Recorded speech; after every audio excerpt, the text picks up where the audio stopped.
नमस्कार दोस्तों, स्वागत है आप सभी का एक बार फिर से हमारे चैनल पौराणिक ज्ञान पर सुख समृद्धि पर। दोस्तों, 2023 में इस साल मां दुर्गा हाथी पर सवार होकर पृथ्वी लोक में पधारेंगी। शास्त्रों में वर्णित है कि तथा मान्यताओं के अनुसार अगर शारदीय नवरात्रि पर यदि माता दुर्गा का आगमन उनके बहन से यहाँ पर नहीं बल्कि हाथी पर होगा तो मान्यता है कि माता दुर्गा का हाथी पर सवार होकर आना बहुत ही शुभ और कल्याणकारी माना जाता है। जीवन सुखमय हो जाता है। भक्ति का भरपूर लाभ भक्तजनों को मिलता है। दोस्तों, इस बार नवरात्रि पूरे 9 दिनों तक मनाई जाएगी। न एक भी दिन कम न ज्यादा, पूरे 9 दिनों तक मनाई जाएगी। मां शेरो बाली की विशेष रूप से पूजा आराधना की जाएगी। शारदीय नवरात्र का महापर्व भी इस बार 2023 में 15 अक्टूबर दिन रविवार से शुरू होकर 23 अक्टूबर सोमवार के दिन समाप्त होंगे। ऐसे में शारदीय नवरात्रि पर माता दुर्गा की कृपा पाने के लिए कलश स्थापना का शुभ मुहूर्त है। 15 अक्टूबर को दिन में 11 पाली से दोपहर 1230 तक कलश स्थापना का शुभ मुहूर्त रहे। दोस्तों, नवरात्रि में क्या नहीं खाना चाहिए और कौन सा फल खाना आवश्यक है और क्या नहीं पीना चाहिए, आज हम विस्तार से आपको बताएंगे। तो दोस्तों, गुरुजी से सुनते हैं कि वो क्या कहते हैं इसके बारे में। तो आइए दोस्तों जानते हैं। दोस्तों शास्त्रों के अनुसार बताए गए भारत चाहे किसी भी प्रकार की क्यों ना हो, उनसे जुड़े पालन का नियम करना अति आवश्यक माना जाता है, क्योंकि जो मन के मुताबिक किया जाए वो संघर्ष नहीं कहलाता। कहा जाता है कि मनोकामना को पूर्ण करने के लिए थोड़ा सा संघर्ष यानी कि तपस्या तो करनी ही पड़ती है। इसीलिए ऐसी मान्यता है कि भारत को पूर्ण विधि विधान से किया जाना चाहिए, तब आपको व्रत का पूर्ण लाभ फल मिलता है, आपकी सभी मनोकामना पूर्ण हो जाती है।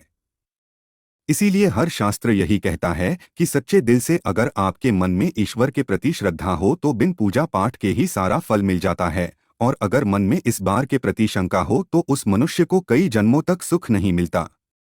भागवत गीता में भगवान श्री कृष्ण ने स्वयं कहा था, जो मनुष्य सच्चे हृदय से ईश्वर को पुकारता है तो उसका नाता उस शक्ति से जुड़ जाता है जिसे आपने सच्चे हृदय से पुकारा था।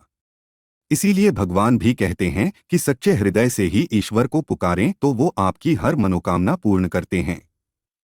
कई लोग ऐसे हैं जो भगवान के सामने घंटों पूजा पाठ करते हैं तथा रोते हैं, फिर भी भगवान उनकी कमी नहीं सुनता। दरअसल जब आप सच्चे मन से ईश्वर को पुकारते ही नहीं है तो भला वो आपकी पुकार कैसे सुनेंगे। दोस्तों, ये तो थी वो बातें जो भक्त और भगवान के बीच की है। अब हम जानते हैं नवरात्रों के दौरान क्या नहीं खाना चाहिए और क्या नहीं पीना चाहिए और कौन सा फल खाने से व्रत संपूर्ण और सफल हो जाता है। दोस्तों, हमारे चैनल को सब्सक्राइब जरूर करें और इस बेल आइकन को दबाना ना भूलें। तो आइए शुरू करते हैं। दोस्तों, नवरात्रि के दिन से जरूर खाना चाहिए। शास्त्रों में बताया जाता है कि भगवान के भोग में सिर्फ आदि जरूर अर्पित किया जाता है। अगर आपका व्रत है तो आपको सिर्फ जरूर खाना चाहिए। केला, पपीता, तरबूज और मीठे अंगूर जरूर खाना चाहिए। इन फलों से व्रतधारी को शक्ति मिलती है और व्रत संपूर्ण हो जाता है। शास्त्रों में बताया जाता है कि नवरात्रों के दिनों में सीताफल जरूर खाना चाहिए। सीताफल खाने से 10 ऐसी बीमारियां हैं जो खत्म हो जाती है। माना जाता है कि नवरात्रों के दिनों में सीताफल का घर में प्रवेश होना बड़ा ही शुभ माना गया है। सीताफल खाने से नवरात्रि का व्रत सफल हो जाता है, क्योंकि इसमें माता सीता का आशीर्वाद मिला हुआ होता है। नवरात्रि के दौरान इसे जो भी खाता है उसे दुखों का सामना नहीं करना पड़ता। सीताफल आपको जरूर खाना चाहिए। दोस्त, और नवरात्रों में व्रतधारी को डब्बाबंद लस्सी, डिब्बाबंद जूस नहीं पीना चाहिए। उसमें कई केमिकल मिले होते हैं जिसके कारण आपका व्रत टूट सकता है। जब भी आप फलों का जूस पिएं तो याद रखें उसमें नमक न डालें, नहीं तो ब्लड टूट जाएगा। साथ ही साथ जूस में बर्फ भी नहीं डालना चाहिए। फलों का सादा जूस पीने से व्रत सफल होता है। दोस्तों, नवरात्रि के दौरान सिंघाड़े का आटा या कुट्टू का आटा खाने से पहले ये देख ले कि आज पुराना नहीं होना चाहिए, क्योंकि पुराने आटे में कीड़े वगैरह पड़ जाती है जिसके कारण आपका व्रत टूट सकता है, क्योंकि यह छोटे छोटे कीड़े हमें दिखाई नहीं देते और आपके मुंह तक पहुंच जाते हैं। ऐसा आटा खाना मतलब कीड़े मकोड़ों का मांस खाने के बराबर माना गया है। दोस्तों, नवरात्रि के दौरान आप शाम के समय खाने में दही ले सकते हैं, आलू वगैरह खा सकते हैं, साबूदाने की टिकिया बनाकर खा सकती हैं। साबूदाने के और आलू के पापड़ भी खा सकते हैं। कई सब्जियां तो ऐसी हैं जो नवरात्रि के दौरान भोजन में शामिल कर सकते हैं। इससे आपको एनर्जी मिलेगी और भारत सफल हो जाएगा। नवरात्रि के दौरान आप दूध पी सकते हैं जो आपको ताकत देगा। चाहे वगैरह भी पी सकते हैं, लेकिन याद रहे उसमें नमक न डालें।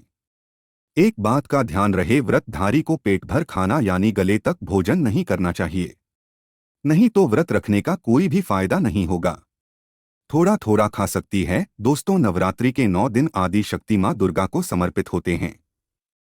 नवरात्रि के 9 दिन माता रानी के 9 अलग अलग स्वरूपों का पूजन किया जाता है।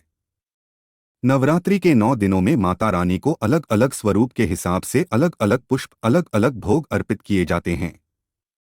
लेकिन क्या आप जानते हैं, कुछ ऐसी वस्तु है जिन्हें नवरात्रि के दौरान भूलकर भी माता रानी को अर्पित नहीं करना चाहिए। अगर इन वस्तुओं को आप गलती से भी माता रानी को अर्पित कर देते हैं तो आपको व्रत और पूजन का पूर्ण लाभ नहीं होगा।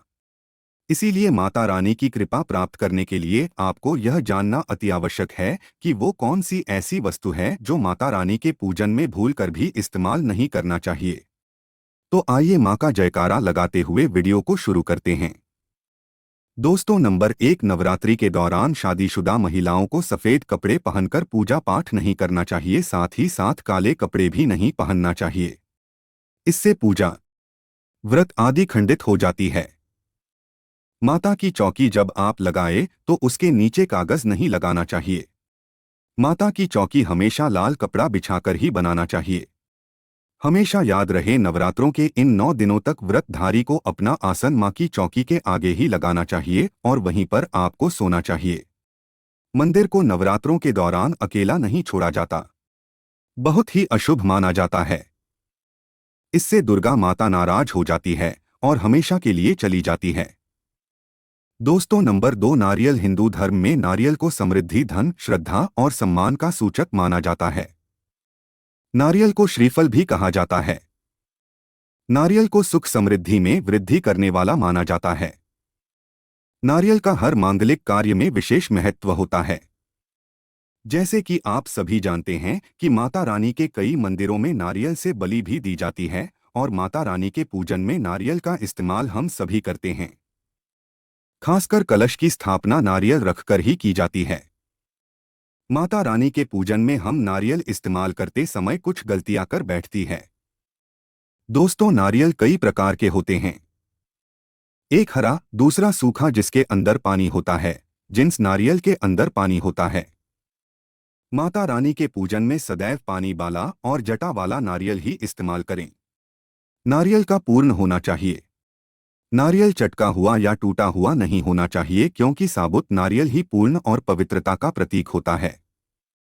साबुत नारियल ही सुख समृद्धि का प्रतीक होता है। साबुत नारियल को ही श्रीफल यानी कि मां लक्ष्मी का फल कहा जाता है। नवरात्रि में माता रानी के कलश की स्थापना करते समय जटा वाला यानी पानी वाला नारियल ही कलश पर स्थापित करना चाहिए। साथ ही यह ध्यान रखना चाहिए कि नारियल को सदैव कलश के ऊपर लिटाकर रखना चाहिए। घट स्थापना करते समय कभी भी नारियल को खड़ा करके नहीं रखा जाता। नारियल को सदैव लेटाकर कलश के ऊपर रखा जाता है। साथ ही नारियल को स्थापित करने से पहले आप नारियल को लाल कपड़े में लपेटकर उस पर और फिर लाल चुनरी उड़ाकर आप नारियल को कलश के ऊपर स्थापित करें। शास्त्रों के अनुसार कलश के ऊपर जब सही तरीके से नारियल रखा जाता है और सही प्रकार का नारियल रखा जाता है, तभी ही व्रत और पूजन का पूर्ण फल प्राप्त होता है। ये भी ध्यान रहे कि महिलाएं माता रानी को नारियल अर्पित तो कर सकती है, लेकिन कभी भी माता रानी के सामने नारियल को भूलकर भी ना तोड़ें, क्योंकि नारियल 20 रूप होता है और स्त्रियां 20 रूप से ही शिशु को जन्म देती है। इसीलिए कभी भी महिलाओं को नारियल नहीं तोड़ना चाहिए।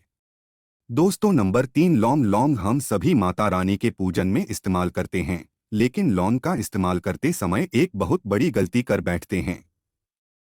हमेशा ध्यान रखना चाहिए कि माता रानी को सदैव फूल वाली लौंग ही अर्पित करना चाहिए।